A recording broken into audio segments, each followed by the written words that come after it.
Bismillahirrahmanirrahim. Assalamualaikum warahmatullahi wabarakatuh. Alhamdulillahi rabbil alamin.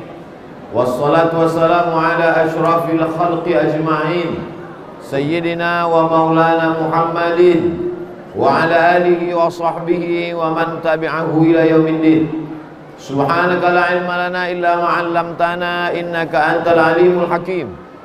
Rabbi shrah li sadri wa yassir li amri wa hlul 'uqdatam min lisani yafqahu qawli. Nanti kalau duit itu kumpul, sebelum beli ornamen nih, belikan baterai nih agak 2 biji.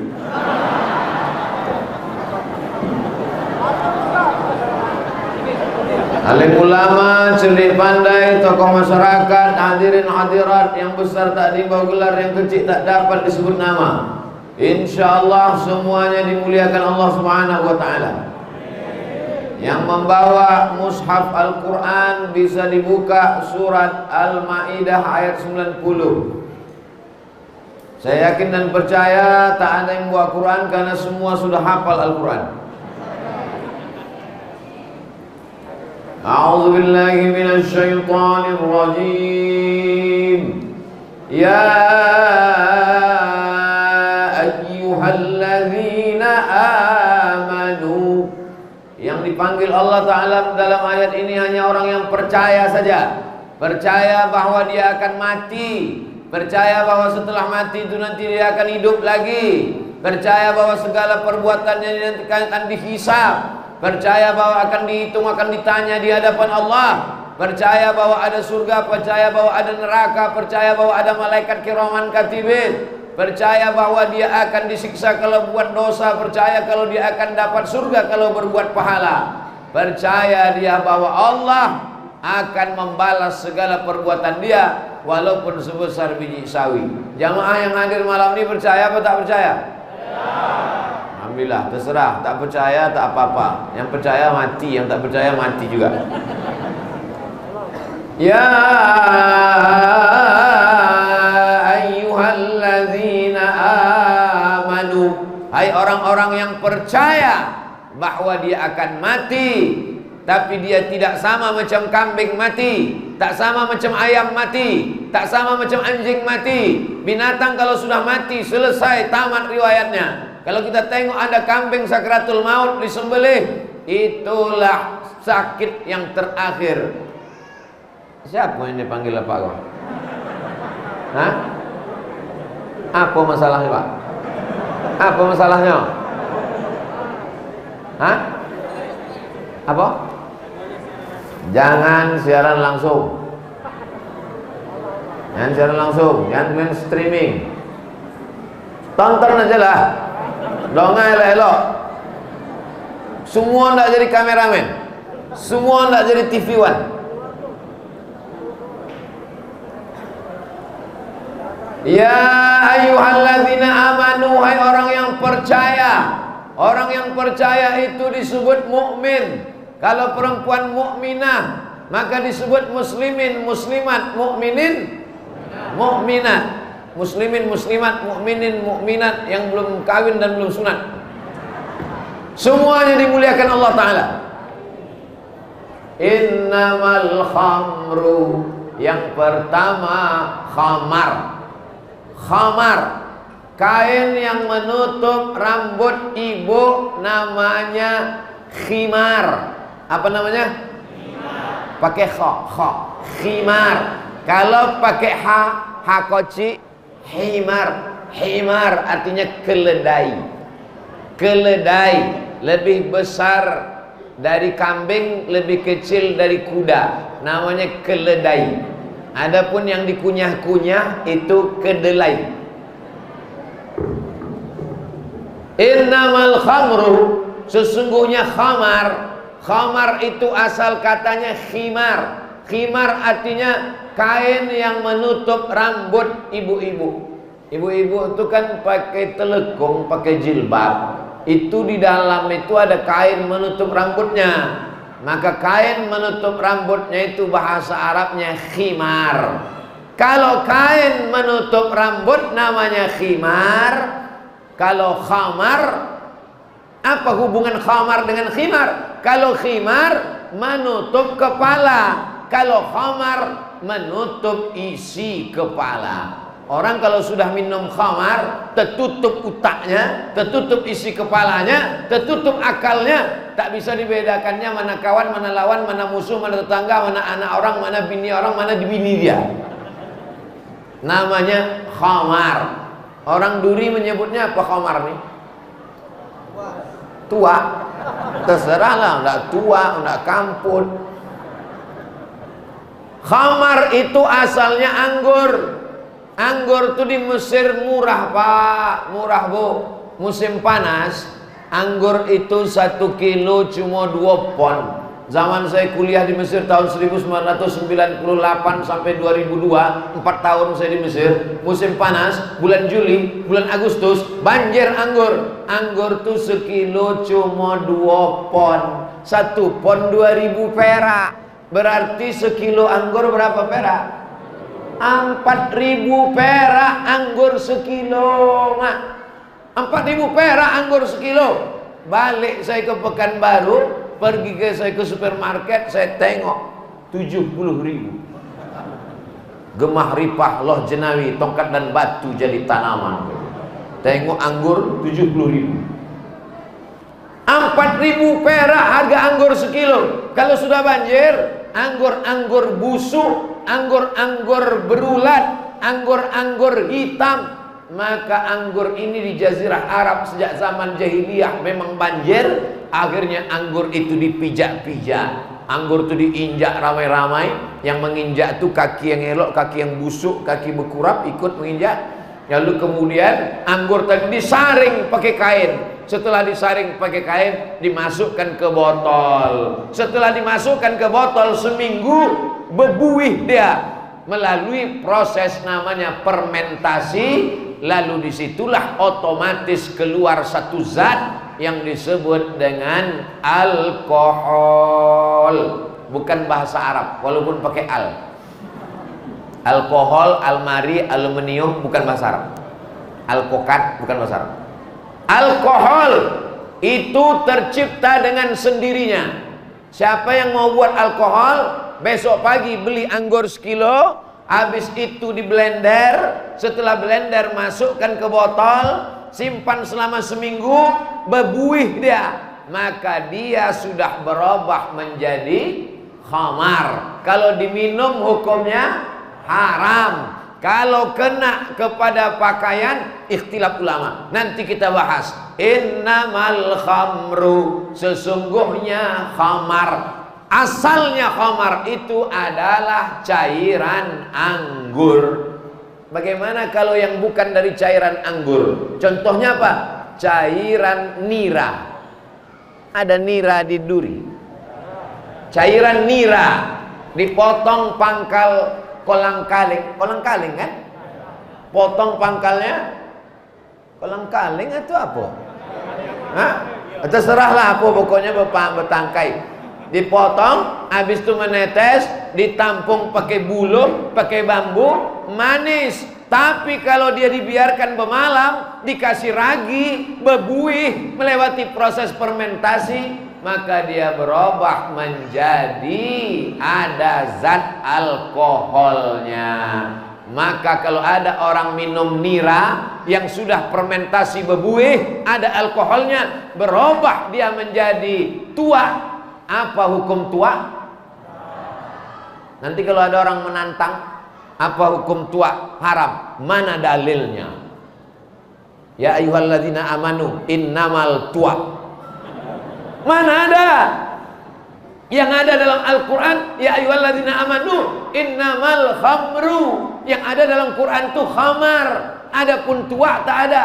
Maka dasar pengharaman tua, sabu-sabu, putau, entah apa lagi merek banyak, semua heroin, narkoba, semua yang menghilangkan akal ini dalilnya adalah qiyas. 4 yang disepakati ulama: Quran, hadis, ijma, qiyas. Tentang masalah sabu-sabu, narkoba, heroin, Ganja, tua, apakah ada dalam Quran? Tak ada. Apakah ada dalam hadis Nabi? Tak ada. Apakah ada dalam ijma'? Sebagiannya ada. Tapi yang tak ada pokoknya di Arab, maka dasar pengharamannya adalah qiyas. Berapa dasar mengharamkan dalam Islam nih Pak Ustaz? 10. Quran, hadis, ijma', qiyas, syar'u man qablana, saddu zara'i, qaulu sahabi, istihsan, istishab, urf. Keluar ujian akhir semester. Bapak Ibu yang dimuliakan Allah SWT. Jadi kalau ada orang mengatakan, marilah kita kembali kepada Quran, marilah kita kembali kepada sunnah, betul, tak salah. Tapi tidak semua disebutkan secara teks dalam Al-Quran. Khamar tak disebutkan secara teks dalam Al-Quran. Khamar dasar pengambilannya adalah qiyas. Qiyas itu apa Pak Ustadz? Analogi. Analogi itu apa Pak Ustadz? Ya qiyas. Sesuatu yang sudah ada hukumnya khamar, sesuatu yang belum ada hukumnya tua, heroin, narkoba, ganja, dan saudara-saudaranya. Menetapkan sesuatu yang belum ada hukumnya kepada sesuatu yang sudah ada hukumnya dengan melihat titik persamaan antara keduanya, itu disebut dengan qiyas. Sesuatu yang sudah ada hukumnya khamar, yang belum ada hukumnya tua, ganja, heroin, morfin, narkoba, sabu-sabu, belum ada hukumnya, tak ada dalam Quran, tak ada dalam hadis. Bagaimana menetapkan hukumnya? Dicari yang sama dengan menengok titik kesamaannya. Khamar menghilangkan akal, sabu-sabu menghilangkan akal, khamar menghilangkan akal. Apa tuh yang pil kecil yang buat orang bergoyang-goyang? Hah? Inek, banyak juga yang ingat ternyata. Inek sama ekstasi. Maka apapun nanti semakin canggih ilmu pengetahuan medis kedokteran, dikeluarkan yang bisa menghilangkan akal pikiran, maka hukumnya sama dengan hukum khamar. Dasar pengambilan ini namanya, memang sedap ceramah di Duri. Orangnya cerdas-cerdas. Sikit aja awak bercakap dia paham. Coba tempat lain 3 kali awak bercakap apa gitu. Entah gara-gara banyak makan kolak. Bapak Ibu yang dimuliakan Allah Subhanahu wa taala. La'anallahu, Allah Subhanahu wa taala melaknat. Arti laknat itu apa? Jauh dari rahmat Allah Subhanahu wa taala. Ada seorang laki-laki ditawarkan pada 3 dosa. Yang pertama berzina, yang kedua membunuh, yang ketiga minum khamar. Yang pertama berzina, yang kedua membunuh, yang ketiga minum khamar. Ditawarkan dia, hei, kamu kalau mau selamat pilih yang 3 ini. Kalau tak mau buat ini, kamu akan dihukum mati. Pertama berzina, yang kedua membunuh, yang ketiga minum khamar. Dia pikir-pikir, kalau membunuh ini besar dosanya, kalau berzina ini mengganggu kehormatan hamba Allah, yang paling ringan kalau begitu adalah minum khamar. Maka dia pun minum khamar. Setelah dia minum khamar, hilang akalnya, bangkit nafsunya, ditengoknya perempuan itu, diperkosanya. Setelah diperkosanya, dia berzina. Nampaknya ada orang menyaksikan, ini bahaya, nanti perempuan ini hamil, dia nanti akan menjadi masalah. Akhirnya membunuh. Gara-gara khamar, orang bisa menjadi pezina dan menjadi pembunuh. Itulah maka disebut induk dari segala dosa, nenek moyang dari segala dosa adalah minum khamar. Orang yang minum khamar tak diterima sholatnya 40 hari 40 malam. Siapa yang minum khamar semalam, maka semalam tanggal 23 April, 23 Mei, 3 Maret, 3 Juni baru diampunkan Allah Subhanahu wa taala dosanya. 40 hari malam dilaknat Allah Subhanahu wa taala. Orang yang minum khamar tercabut imannya. La yazni zani, la yashrabu syaribu hina yashrabu wa huwa mu'min. Orang yang minum khamar, ketika dia minum khamar itu tercabut imannya. Lalu kemudian yang meriwayatkan hadis ini namanya Abdullah bin Abbas. Nama muridnya yang mendengar namanya Ikrimah. Hai Abdullah bin Abbas, ayun za'ul iman, apakah iman itu bisa tercabut? Kata Abdullah bin Abbas, iman itu bisa tercabut. Bagaimana iman tercabut? Syabbaka baina asabihi, dijalinnya jari jemari, dijalinnya jari jemarinya begini. Tsumma naza'ahu, kemudian dicabutnya. Hakadza yunza'ul iman. Beginilah iman itu terlepas dari badan. Lepas iman itu dari badan ketika orang sedang minum khamar. Hina taba, ketika dia mandi taubat, ketika masuk bulan Ramadan, dia sholat tarawih, taubat dia, berhenti dari narkoba, berhenti dari sabu-sabu, berhenti dari minum tua. Ada imannya masuk balik ke dalam. Mudah-mudahan yang imannya udah masuk balik ke dalam tak keluar lagi insyaallah. Inilah Ramadan terakhir taubat nasuha. Sesudah ini kita akan mati menghadap Allah. Amin. Nah, banyak.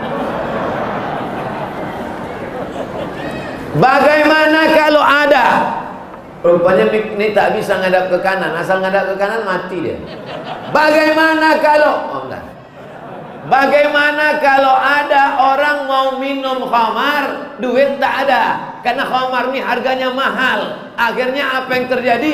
Dibelinya spiritus dicampur sama kopi, namanya miras oplosan. Begitu dicampur spiritus sama kopi, dicampur, diaduk, diminum. Begitu diteguk, bukan mabuk, mati kontan. Spiritus itu alkohol. Kalau kaki kita luka, kalau kaki kita sakit, kena bakteri, berulat, siramkanlah spiritus. Spiritus yang warna biru itu, yang dulu untuk lampu strongkeng, itulah pula diminum. Apa tak mendidih tangkai jantung di dalam? Apa tak rusak paru-paru di dalam? Apa tak rusak liver dan organ-organ tubuh di dalam? Yang untuk lampu strongkeng menyala, itu diminum sama dia. Orang bisa minum khamar kalau kadar alkoholnya paling tinggi 20%. Kadar alkohol paling tinggi 20%. Kalau sampai 30, 40 orang minum, dia tidak mabuk, tapi qalu inna lillahi wa inna ilaihi raji'un. Makanya nanti kalau mau mabuk, tengok-tengok dulu berapa persen. Oh, 5%. Yang 20% mereknya vodka sama Budweiser 40%. Ustaz kau tahu? Ambo komisi fatwa majelis ulama dulu, kini tak masuk leh. Awak mesti tahu berapa persen kadarnya. Yang paling tinggi adalah 40%, 20%, 20% paling tinggi. Lebih daripada. Ada pun yang dijual-jual yang di pinggir jalan itu 3%, 5%, 10%. Ada yang paling parah lagi, tua dicampur air beras. Nah itu sedikit kali. Diminum hari ini 3 hari baru mabuk. Sakit pula di tenggorokan. Mabuk yang paling tak enak. Inilah yang masuk neraka paling tak enak. Udahlah haram, masuk neraka jahanam. Kata setan, aku nengok kau minum ini, aku pun tak pala aku menggoda kau, kata setan. Tak ku goda kali, memang kau mabuk sendiri, kata setan. Bapak Ibu yang dimuliakan Allah Subhanahu wa taala, ini semua penting kita sampaikan ke anak-anak kita karena pergaulannya luar biasa. Maka dikatakan khamar itu kencing setan. Siapa yang meminum kencing setan, itulah yang orang mabuk kena khamar. Ini saya yakin dan percaya para peminat kencing setan pasti akan mengamuk mendengar ceramah saya ini. Ini nanti kalau di-upload di YouTube channel Ustaz Abdul Somad Official, nanti kalian tonton 2-3 hari lagi ceramah di Duri tentang kencing setan. Nanti kalau kalian tengok di situ ada yang ngasih jempol terbalik, itulah yang tukang minum kencing setan.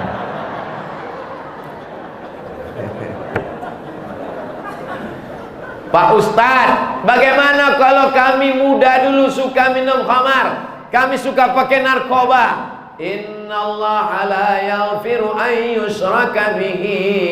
Allah tidak mengampuni dosa syirik. Wa yaghfiru ma duna dzalika liman yasha.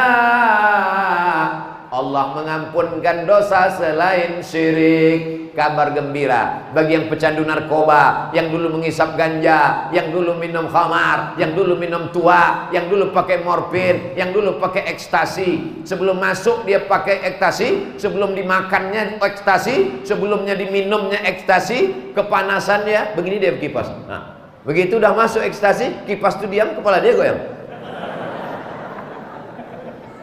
Gilo awak di ekstasi.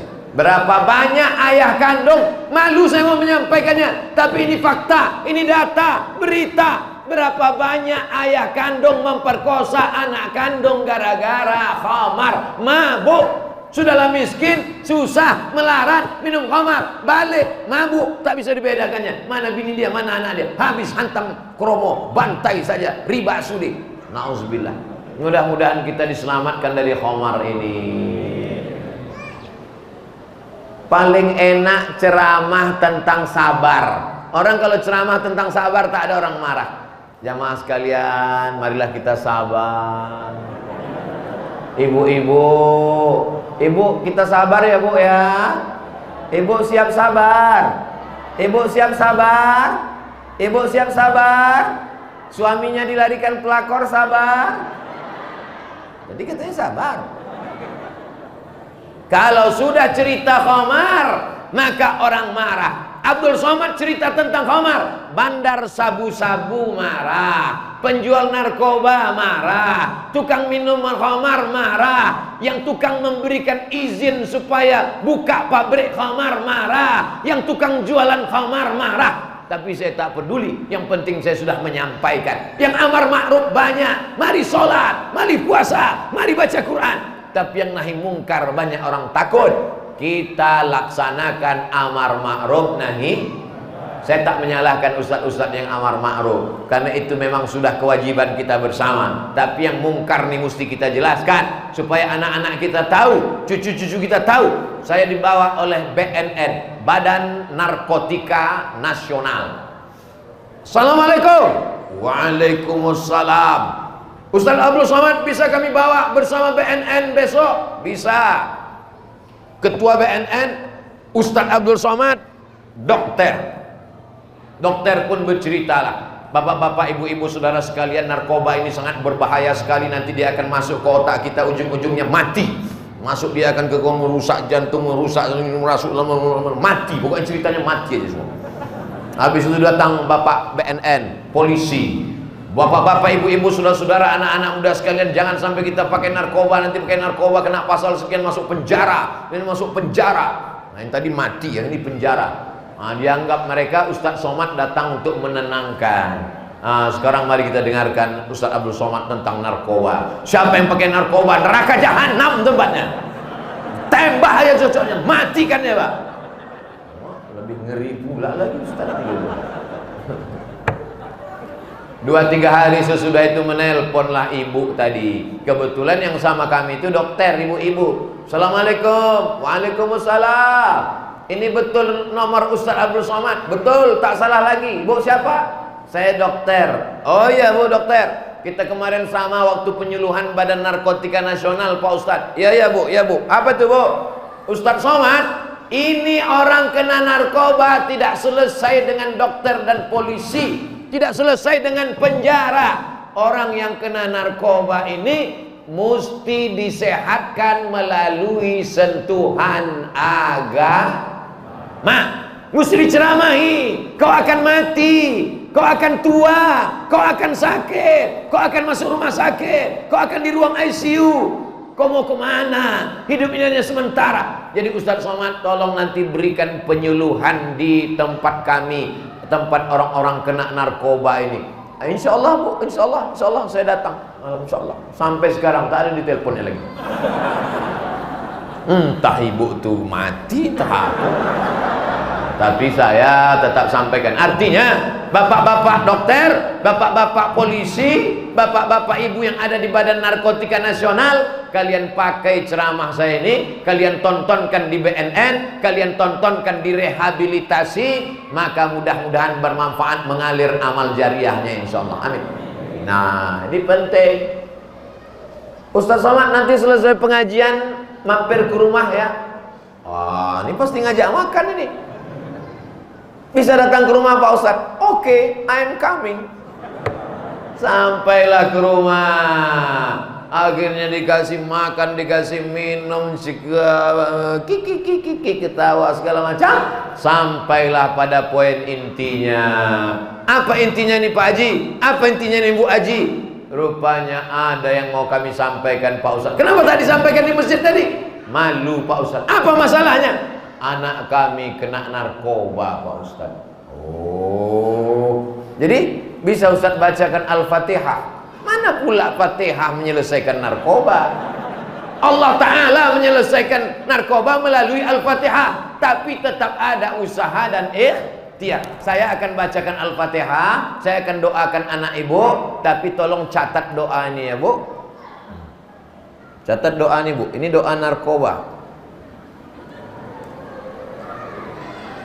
Ini doa narkoba 0813 11 44 2193 0813 11 44 2193. Nomor siapa itu? Pak Dik BNN.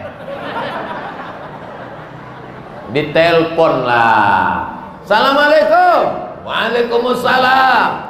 Kami dapat nomor Bapak dari Ustadz Somad. Oh iya, Ustadz Somad, sahabat kami. Bisa Pak tangkap anak saya Pak?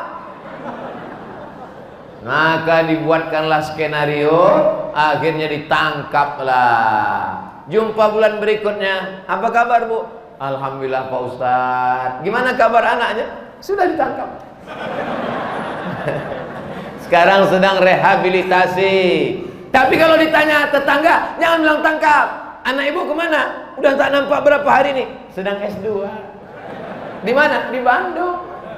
Mantap, manis bunyinya. Maksud S2 itu apa? Inilah obat narkoba ini. Bulan berikutnya jumpa lagi. Senyum mereka. Sudah cerah, sudah terang. Gimana kabar anaknya? Alhamdulillah sudah lulus S2, udah sehat Pak Ustaz. Jangan malu punya keluarga candu narkoba, laporkan segera ke nomor berikut ini. Anda malu, Anda tidak mau lapor, pilihannya tinggal 4. Pertama, kecanduan. Selanjutnya, gila. Selanjutnya, penjara. Selanjutnya, neraka jahanam. Habis. Mati Pak Ustadz. Kalau udah neraka jahanam, matilah dulu. Mana ada orang hidup masuk neraka jahanam? Syarat masuk neraka tuh mati dulu. Maka kalau ada kawan-kawan tetangga kita pecandu narkoba, agen penjual, sampaikan ke dia, kau ini masuk neraka tinggal satu lagi syarat kau. Apa? Mati. Asal mati kau langsung gol kau bilang. Bapak Ibu yang dimuliakan Allah Subhanahu wa taala. Innamal khamru. Bisa kita lanjutkan? Ya ayyuhalladzina amanu innamal khamru wal maisiru. Maisir, tahu Bapak Ibu arti maisir? Saya sedang mengurus surat ke kantor camat. Mau pergi ke Mesir, ngurus surat kantor camat. Tertulislah di dada pegawai kantor camat tuh, maisir. Saya tengok, wah, Pak Maisir. Ada nama Pak ini dalam Al-Quran, surat Al-Ma'idah ayat 90. Innamal khamru wal maisir. Maisir artinya judi. Mohon maaf Pak Maisir. Itu maka kalau Anda bagi nama anak, jangan asal buka Quran.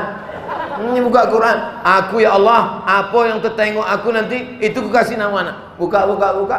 Maisir. Amin maisir. Buka, tengok. Kasihlah nama anak yang ada dalam Al-Quran. Nama anak apa ada dalam Quran? Ada. Siapa nama anak apa? Kiau. Mana ada Kiau dalam Quran? Itulah yang dibaca 17 kali sehari semalam Pak Ustaz. Malikiyau. Mohon maaf Pak Kiau. Tapi yang dimuliakan Allah Subhanahu. Tapi kalau nama saya dibaca Pak Imam tadi 11 rakaat. Qul huwallahu ahad, Allahus somad. Tak mengilak yang lain. Innamal khamru khamar wal maisir judi. Saya berjalan sama kawan saya. Kami sama-sama kuliah. Rambut kawan saya ini panjang. Kami sedang jalan-jalan, tiba-tiba datang orang mengejar dari belakang berdua, mengejar. Kami sudah mau lari karena ada orang mengejar. tapi karena kami khawatir, akhirnya kami diam. Rupanya yang mengejar kami berdua tadi sedang taruhan. Apakah kawan saya yang rambut panjang tadi laki-laki apa perempuan? Kan? Laki-laki kan? Betul kan? Laki-laki kan? Akhirnya mereka pun berebut mie. Bisa rambut panjang dijadikannya taruhan judi. Orang kalau punya darah judi, Bapak Ibu, apa aja bisa dijadikan judi. Ada perempuan yang hamil, itu ditebak. Itu laki-laki apa perempuan? Laki-laki apa perempuan? Laki-laki apa perempuan? Semua di otaknya ini mau dijadikannya judi. Mau dijadikannya judi semuanya. Jangan-jangan ibu bangun tidur pun jadinya judi. Ini miringnya ke kanan apa ke kiri? Ke kanan apa ke kiri? Ke kanan apa ke kiri? Ini judi ini luar biasa. Mudah-mudahan suami-suami yang penjudi setelah Ramadan ini berhenti berjudi. Tak juga berhenti dia, mati aja lah dia. Takut ibu itu mengaminkan. Bapak Ibu yang dimuliakan Allah Subhanahu wa taala, judi ini merusak. Makanya Roma Irama membuat lagu. Apa judul lagunya? Judi. Dia mesti begitu bunyi. Bapak Ibu yang dimuliakan Allah Subhanahu wa taala, orang bisa berjudi pakai duit kerincing. Zaman saya sekolah dulu pakai duit. Satu gambar 50 perak, satu gambar burung. Namanya judi tuo. Masih ada juga yang ingat dulu ya. Bapak Ibu yang dimuliakan Allah Subhanahu wa taala, judi ini tidak akan pernah orang merasa puas.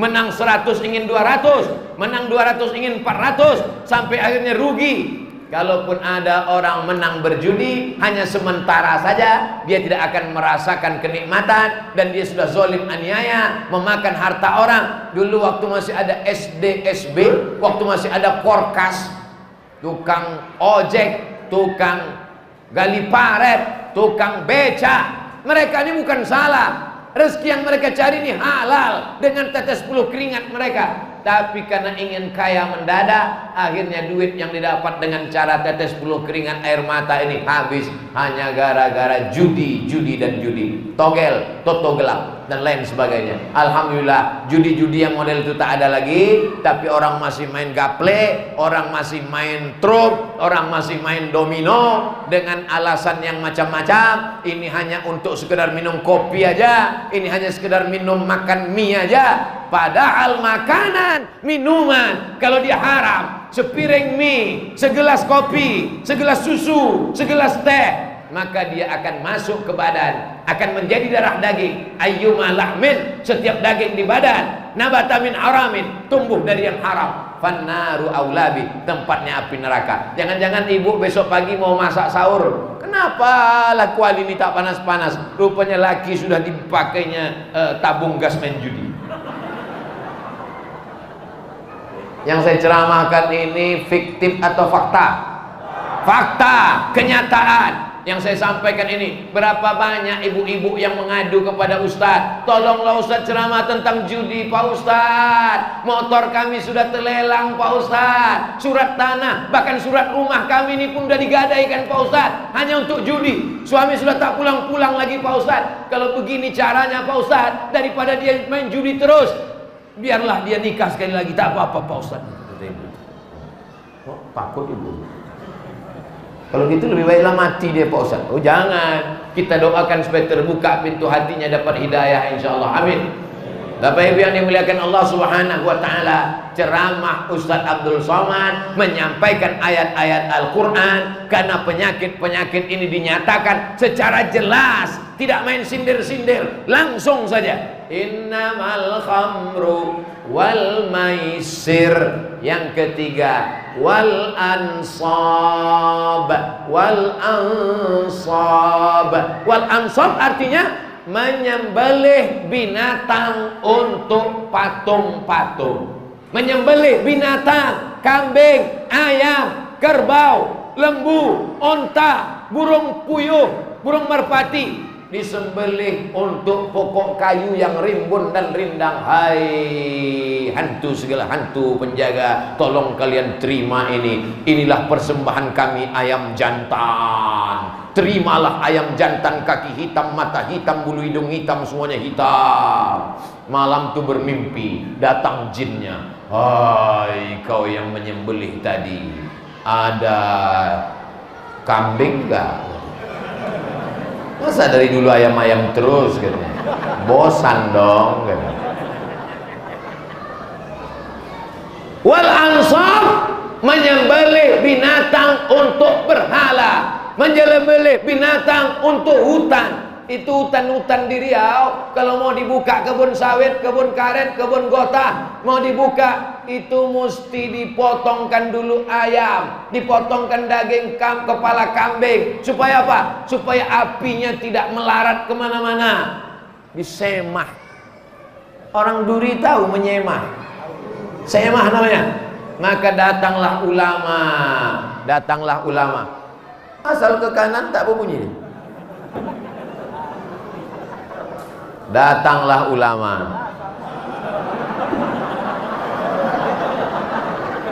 Kalau gitu nengok ke kiri aja.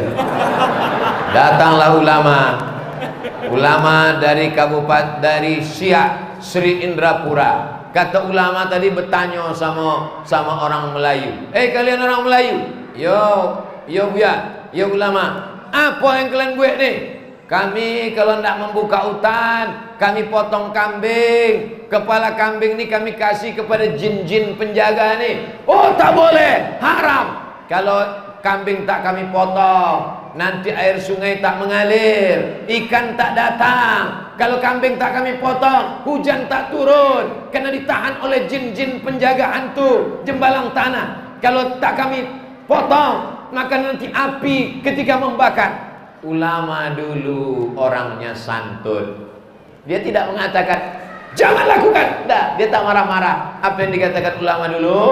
Kata dia, potonglah kambing itu, tapi yang masuk ke lubang tanah itu hanya darahnya saja.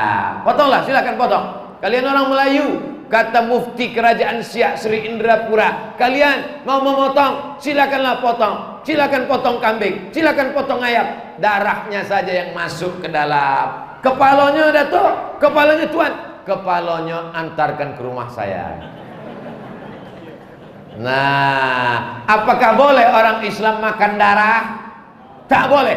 Hurriman alaikumul maitatu, haram makan bangkai. Waddamu, darah. Darah tak boleh. Darah kambing dipotong, leher kambing disembelih, darahnya ditampung di dalam mangkuk. Setelah beku macam agar-agar dipotong-potong, ditoco. Namanya toco hati leher. Haram, haram hukumnya makan darah. Kenapa? Karena di darah itulah sumber segala bakteri, penyakit-penyakit. Makanya orang barat itu, sapi itu tak dipotongnya bu. Sapi tak dipotong, sapi disetrum, sapi ditembak pakai senapan, pakai pistol, namanya tulisannya stunning, bacaannya stunning, ditembak ke kening, tup, bodoh mati. Stunning itu skalanya yang boleh paling tinggi 7. Kalau 7 ditembakkan ke sapi, dia sekedar bodoh, tidak mati. Setelah itu dipotong. Tapi kalau sampai 8, 9, 10 kena langsung mati. Makanya rumah-rumah potong tuh stunningnya mesti diperiksa, apakah 7 atau 9, 10. Tapi jangan pistol ini nanti ibu minta ke rumah potong dipakaikan ke laki. Laki yang ini temperamen, tembakkan ke koningnya 7. Habis itu bodoh. Bang, aku nak pergi arisan, abang cuci ngepel. Yolah. Kalau ada laki-laki ibu di Duri yang itulah kono stunning tuh. Nah, maka ketika ulama-ulama dulu dengan dakwahnya yang lembut, dia mengatakan darahnya masukkan ke lubang tanah, tapi kepalanya jangan. Jadi kepalanya macam mana Datuk? Macam mana ulama? Macam mana Buya? Kepalanya kalian serahkan ke saya. Nanti kalau hantu ini mengamuk, kalau jembalang tanah ini mengamuk, macam mana? Afdhalul zikri fa'lam annahu la ilaha illallah, la ilaha illallah. Dibawanya oleh orang kampung meratib namanya.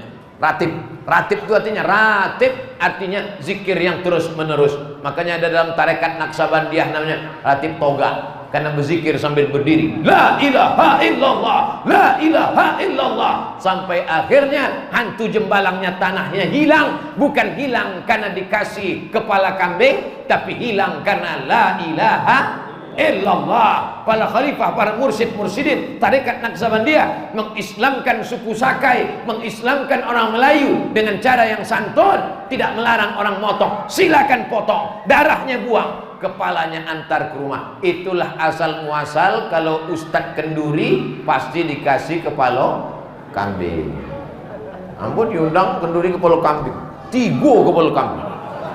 Ampun, makan, kasihnya sendok, utak kambing tuh. Allahumma barik lana fi ma razaqtana wa qina azabannar. Nyami. Ustadz sekarang pula takut makan kepala kambing. Asal dimakan kepala kambing, balik ke rumah, lah mengamuk antu tadi. Padahal ini kolesterolnya naik, padahal jantung koronernya naik.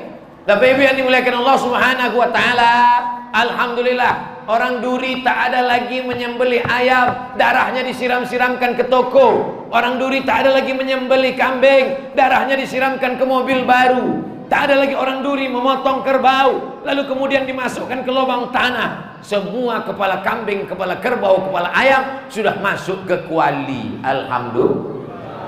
Memperjuangkan kepala kerbau dari lubang tanah ke kuali ini, itu perjuangan yang luar biasa. Ulama-ulama dulu, makanya dalam Islam diajarkan bahwa menyembah hanya kepada Allah, meminta hanya kepada Allah. Kalau masuk ke hutan, masuk ke kampung, bismillahilladzi la yadurru ma'asmihi syai'un fil ardi wala fis sama. Bismillahi tawakkaltu 'ala Allah, la haula wala quwata illa billah. Kalau membuka tanah baru, dibacakan ayat kursi di sudut-sudut tanah. Sudut tanah, Allahu la ilaha illa huwal hayyul qayyum, la ta'khudhuhu sinatun wa la nawm, lahu ma fis samawati wa ma fil ard, man dhal ladzi yashfa'u 'indahu illa bi idhnihi, ya'lamu ma baina aydihim wa ma khalfahum, wa la yuhituna bi syai'in min 'ilmihi illa bima syaa, wasi'a kursiyyuhu samawati wal ard, wa la ya'uduhu wa la ya'uduhu wa la ya'uduhu wa la ya'uduhu wa la ya'uduhu wa la ya'uduhu hifdzuhuma wa huwal 'aliyyul 'azim.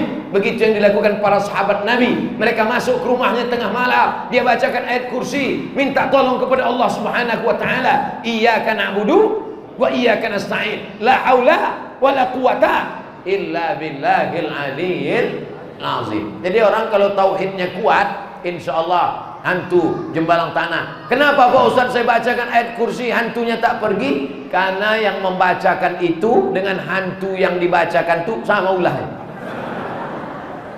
Allahu la ilaha illa huwal hayyul qayyum, la ta'khudhuhu sinatun wa la nawm. Kata hantu, aku sama kau sama-sama beda sikit aja. Seboleh dua boleh. Aku pun hafal juga, kata hantu. Lebih dulu pula aku hafal dari kau lagi. Kau buat tobat semalam, kata hantu. Bapak Ibu yang dimuliakan Allah Subhanahu wa taala. Makanya anak-anak kita perbaiki tauhidnya. Ini kadang ibu-ibu anaknya kecil malam, nak tidur, nanti datang hantu. Mestinya jangan kita ajarkan begitu.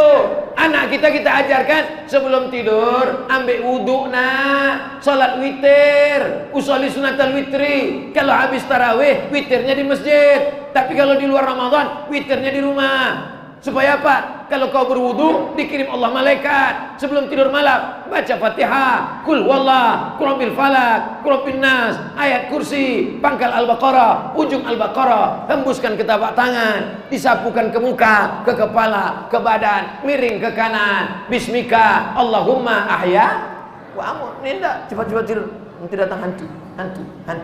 Bapak Ibu yang dimuliakan Allah Subhanahu wa taala, ini amat sangat penting. Kenapa? Karena ini berpengaruh kepada tauhid akidah kita kepada Allah Subhanahu wa taala. Ya ayyuhalladzina amanu innamal khamru sudah, wal maisiru sudah, wal ansabu menyembelih binatang untuk berhala sudah. Yang keempat, yang terakhir, wal azlam.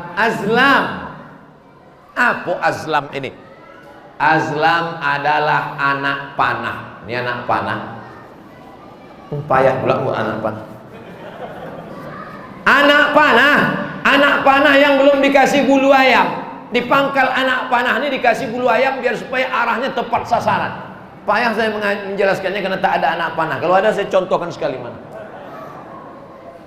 Anak panah ini tiga. Jadi kalau mau membuat keputusan, maka anak panah ini digoncang, masukkan ke tabung, digoncang. Misalnya besok dia mau pergi, mau musafir, maka digoncang anak panah. Tertulis itu, anak panah pergi, tidak pergi, kosong. Goncang. Besok pergi apa tidak ya? Goncang dulu. Goncang. Tengok.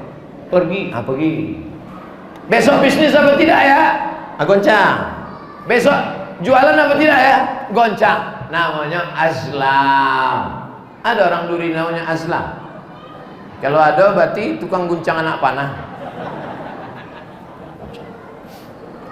Setelah Islam datang, perbuatan azlam ini dilarang, diganti dengan istikharah. Kalau besok mau pergi, besok mau ikut tes CPNS, besok mau kerja, besok mau bisnis, besok mau dagang, besok mau buat rumah, bukan dengan mengundi nasib dengan anak panah, tapi sholat sunnah istikharah. Usolli sunnatal istikharah raka'ataini lillahi ta'ala. Allahu Akbar. Kemana condong hatimu, kesitulah kau dipilihkan Allah. Ma khaba man istakhara wa ma nadima man istasyara. Tidak akan sia-sia orang yang mau istikharah, tidak akan menyesal orang yang mau minta pendapat orang lain. Saya mau bisnis nih Pak, kira-kira kalau bisnis sama orang ini cocok apa tidak?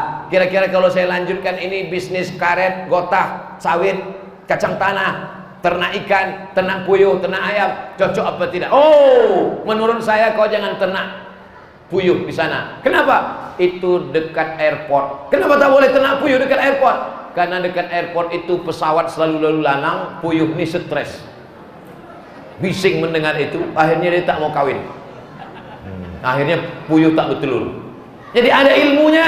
Tanya kepada orang ilmu, paham puyuh, peternakan, ada fakultasnya, ada doktornya, ada dosennya. Setelah itu baru istikharah, minta pendapat, bukan dengan menggoncang. Ini sekarang, kira-kira zaman sekarang masih ada orang yang mau mengambil keputusan dengan menggoncang? Masih ada? Ada. Malah lebih canggih lagi. Canggih lagi. Apa namanya? Dia buka laptopnya. Kalau di bisnis, Pak, gimana? Jadi kita bisnis besok? Tunggu sebentar, saya buka dulu www.goncanganakpanah.com. Zaman dulu orang bertanya ke dukun, pergi ke rumah dukun, Pak Dukun, besok saya mau bisnis, boleh apa tidak? Kata Pak Dukun, hari ini hari tak baik, jam ini jam tak baik. Kau lahir bulan apa? Bulan April. Bintangnya apa? Bintangnya Gemini. Oh, tak boleh bisnis hari ini, cocoknya hari ini. Maka ini semua dilarang dalam Islam, termasuk dalam mengundi nasib. Kita berkata la ilaha illallah. Tak ada jin, tak ada hantu, tak ada minta kepada setan, tak ada minta kepada dukun. La ilaha illallah Muhammadur Rasulullah. Kau bisnis, kau usaha, kau istikharah, kau berusaha. Kalau beruntung berarti Allah mengujimu dengan untung, dengan duit. Kalau rugi berarti Allah mengujimu dengan kerugian. Kau lulus dengan kerugian berarti kau sabar dapat pahala. Kau untung dengan keuntungan berarti kau bersyukur. Orang Islam tetap baik. Kalau dia untung dapat duit, bersyukur. La in syakartum la azidannakum. Kalau ternyata rugi, dia sabar, dapat juga pahala. Innama yuwaffas sabiruna ajrahum bighairi hisab. Kita mendekat kepada Allah dengan dua sayap, macam seekor burung yang terbang, maka dengan dua sayap dia pakai. Pertama, sayap syukur. Yang kedua, sayap sabar. Ini banyak umat jamaah ini, macam-macam hidupnya, macam-macam takdirnya. Yang senang bersyukur, yang susah bersabar, yang sehat bersyukur, yang sakit bersabar, yang kaya bersyukur, yang susah bersabar. Ada orang kaya bersyukur, 2 kali dia untung, hidupnya enak, syukur dapat surga. Sudahlah melarat, mabuk pula. Di dunia sengsara, akhirat neraka jahanam menyala-nyala. Maka inilah orang tak dapat apa-apa sama sekali. Innamal khamru wal maisiru wal ansabu wal azlamu, apa kata Allah? Rijsun, najis, min amali syaitan, perbuatan setan. Fajtanibu, jauhi. 3 kata Allah tentang khamar.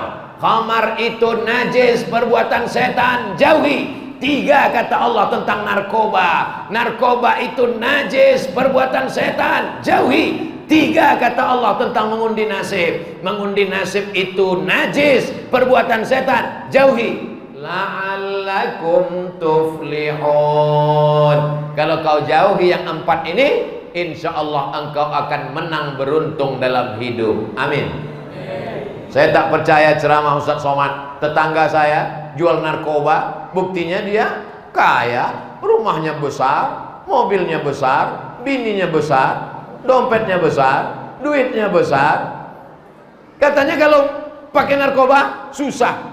Yang kita cari ini bukan sekedar besar banyak, tapi yang kita cari ini adalah salamatan fid din wa afiatan fil jasad wa ziyadatan fil ilmi wa barakatan. Begitu saya bilang wa barakatuh. Ini mau cepat aja selesai ceramah. Wa barakatan. Yang mau kita cari ini berkahnya, Bu. Yang mau kita cari ini berkahnya, Pak. Jangan sampai duit kita banyak tapi duit hantu dimakan setan, duit tuyul dimakan genderuwo. Yang mau kita cari ini adalah berkah-berkah. Mana contoh duit yang berkah? Nih, duit berkah dibelikan karpet masjid, orang sholat mengalir pahalanya. Nih, duit karpet, duit berkah dibelikan kipas angin, semua orang yang di bawah merasakan tenang sholat dapat berkahnya. Nih, duit berkah dibelikan ke lampu walaupun tak hidup, tapi setiap orang menengok lampu nih semuanya macam menengok kucing. Hebat saya kemarin ceramah di Duri itu. Macam mana? Ceramah di Duri bisa pula lampu itu tergantung di awan gitu. Coba tengok katanya. Bisa buat lampu itu tergantung di awan. Luar biasa.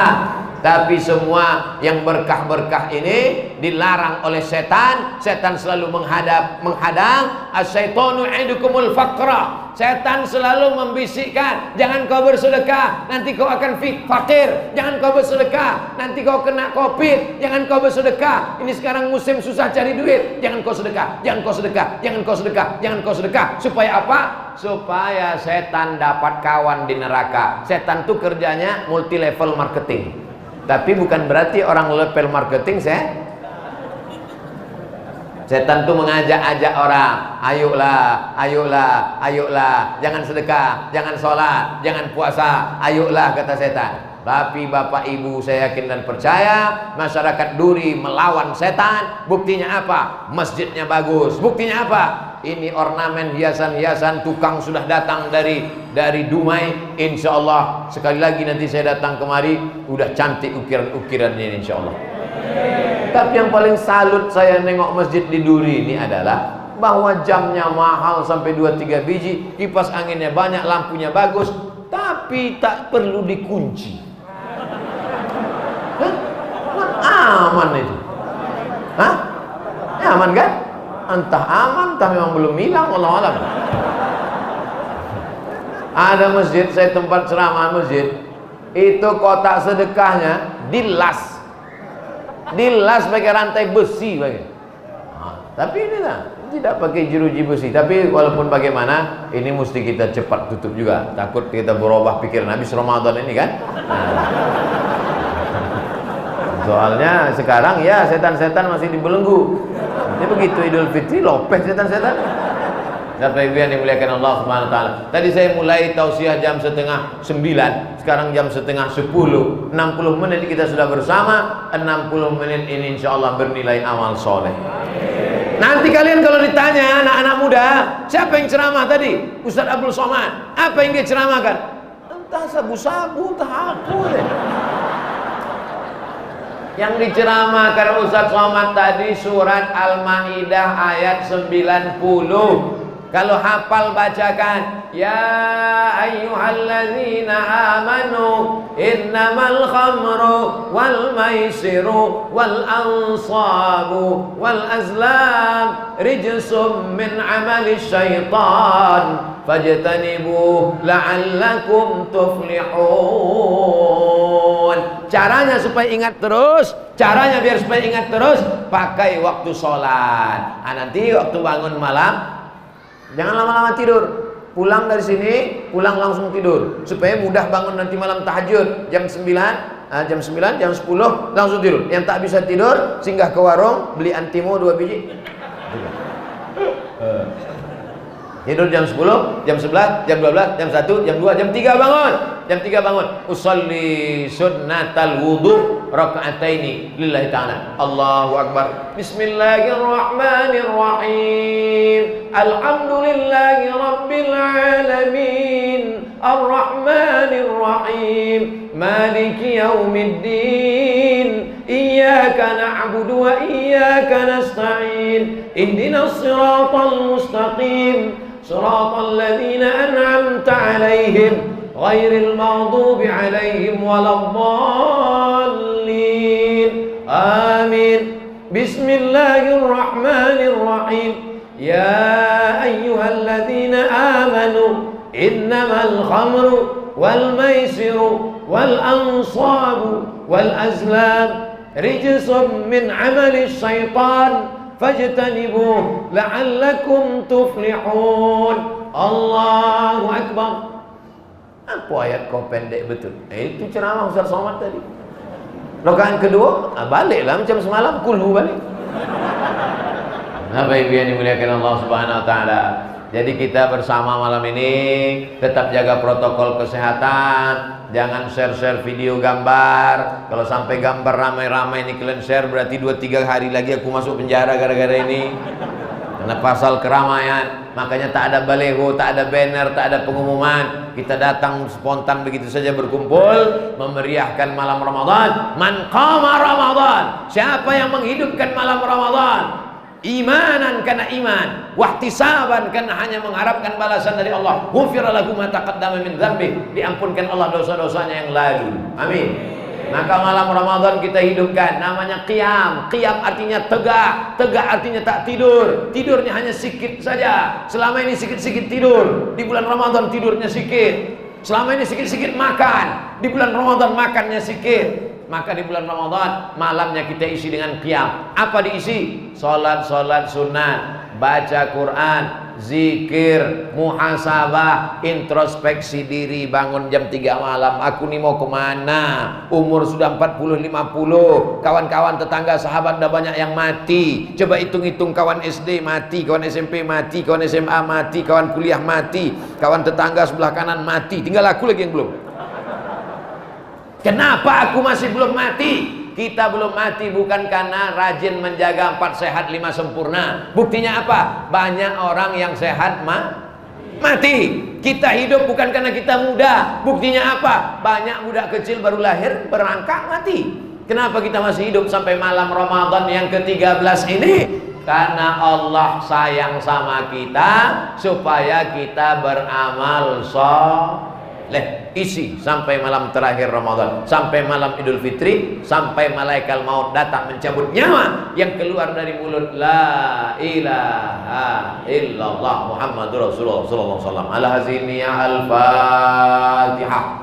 A'udzubillahi minasyaitonir rajim. Bismillahirrahmanirrahim. Alhamdulillahi rabbil alamin. Arrahmanir rahim. Maliki yaumiddin. Iyyaka na'budu wa iyyaka nasta'in. Ihdinas siratal mustaqim. Siratal ladzina an'amta 'alaihim ghairil maghdubi 'alaihim waladdallin.